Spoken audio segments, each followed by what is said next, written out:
हे दुर्दैव आहे. मंत्र्यांची मुलं जर वागत असतील ते मंत्राचा दोष आहे. संस्कार हे महत्वाचे असतात.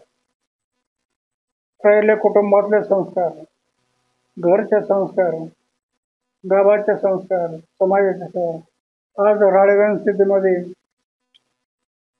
एवढं मोठं गाव आहे, पण कधी गडबड नाही, गोंधळ नाही, वाईट कधी वागत नाही. तेव्हा हे त्यांच्यामध्ये रुजवलं पाहिजे. कुठेतरी अपुरा पडतो, त्याच्यामुळे कधीतरी घडतंय. त्यांना सल्ला एकच आहे की मानवी जीवन जे मिळालं ते कशासाठी मिळालं? फक्त खायचं प्यायचं जीवन चैनबाजी करून जीवन करून मरायचं एवढ्यासाठी जीवन नाही. मानवी जीवन काही विशिष्ट जीवन आहे.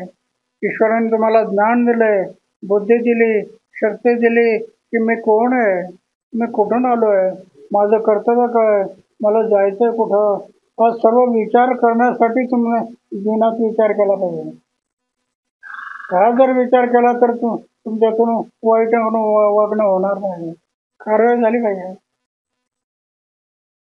पण नुसत्या कारवाईने थांबणार नाही. सरकारने धोरणं अवलंबले, कठोर पावलं उचलले पाहिजे. अशा वागणाऱ्या लोकांना कडक शासन केलं पाहिजे. असे निर्णय घेतले तर परिणाम होतो.